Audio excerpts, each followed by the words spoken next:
During the summer of 2015, Crusaders GM and head coach Tim Fraggle was in need of filling out his coaching staff as associate coach Scott McNeil resigned from his position, and Fraggle was left with just himself on staff. In preparations for the upcoming campaign, Fraggle was able to round out a solid crew, hiring former NHL'er Adam Manna as the associate coach and former Fort McMurray Oil Barons assistant Wendell Hodgson.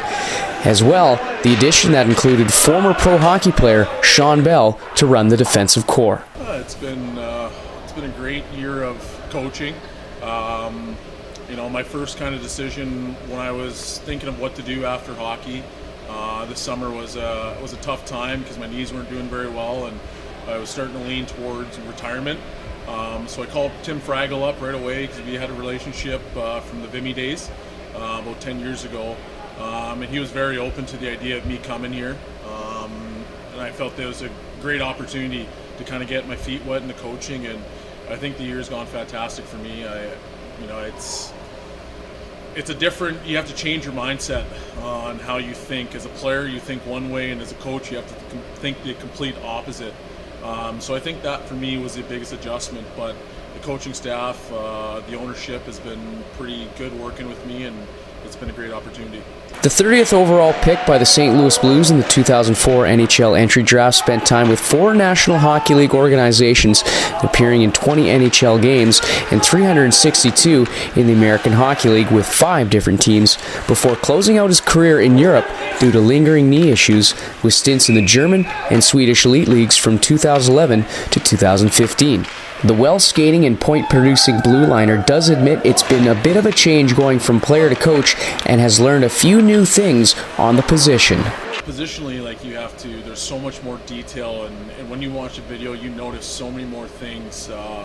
So just being able to watch video a little bit more, and working with Adam and Tim, and the knowledge that they've had for the last 7-8 years of coaching, it has really helped me. It's rubbed off on me.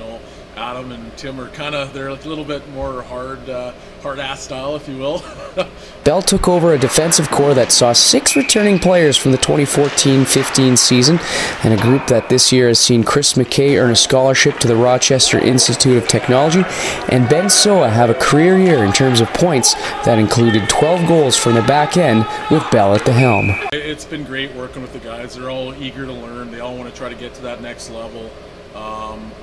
The guys that are moving on, my goal is try to get them to get to college hockey if that's where they want to go, and a couple of them have had opportunities or at least been offered the opportunity to go, and for me that it's kind of fulfilling and it's gratifying because that's where you want to see. You want to see these guys get to the next level, and whatever that next level is. Trying to improve them as humans is also a good thing, and it's fun. So there's been challenges, but at the same time I've been up to the challenge, and it's been a lot of fun just working with these guys because they keep you on your toes at all times. With less than a year removed from playing pro hockey, the Edmonton, Alberta native has had to find a new lease on the game from a personal standpoint, and that is, like he stated, getting the players to the next level. When you're a player, all you focus on is pretty much yourself. I know everyone says the team is first, but at the end of the day, it is about you. So for me, I want to play, and I still would love to play, and I think my skills haven't diminished yet, so I'm still have that itch. But watching these guys every single day and being on the ice with them and trying to get them to the next level, that's kind of helped replace the fact that I wanted to play. So that's eased my burden a little bit, at least in my head, and changing my mindset. Like with any first-year coach at a high level, it could be a little intimidating or nerve-wracking when trying to establish your presence as a teacher, but Belle found a good blend of working with his defensemen in identifying their strengths and weaknesses in a very balanced manner, something that is looking like it is paying off for the Crusaders heading into the postseason. They took to it fairly quickly, and as the season gone on, they've improved. I see that their point totals have all jumped. The guys are trying to stay with the penalty box as much as possible, and they're usually letting their play speak for themselves, which is fantastic for me. And now being in the playoffs, to see kind of your finished product or close to it, excited to see what the guys are going to do in the playoffs. It's been 11 years since Shawn played his last game in junior as a member of the Western Hockey League's Tri-City Americans, and cites a few subtle differences from his time in junior to now as a coach. There was a lot more fights back then. The Drayton Valley incident might have happened any given night. But I definitely think the plays increased. The speed of the game, the skill of the game is a lot faster now than when I played, and that was only like 10 years ago.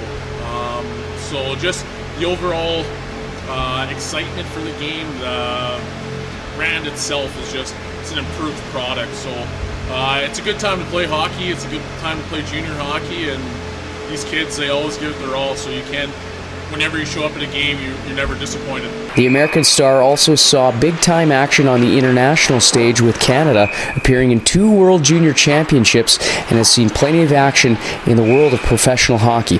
Along with being a coach, Belle can be that piece that some players can lean on when it comes to advice for a career in hockey. Yeah, there's been a few guys that have come up. For the most part, they still like the coach-player role, so they don't try to interact overly. But the guys that have come up and asked, they've been, a lot of questions have come up, and like, what's this experience like? What's that experience like?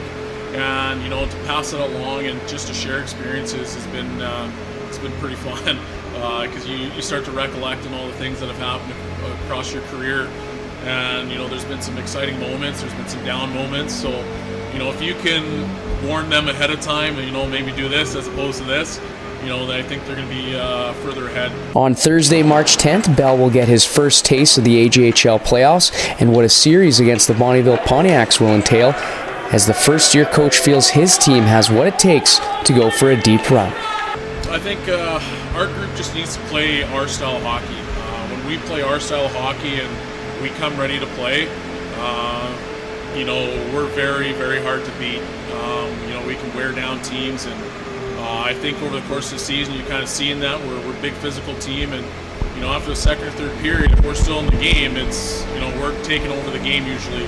So I think our guys just need to be confident in what they do, understand what our team does best, and if we execute that, we're going to be tough to beat and we can go deep. For Crusaders TV, I'm Taylor Medic.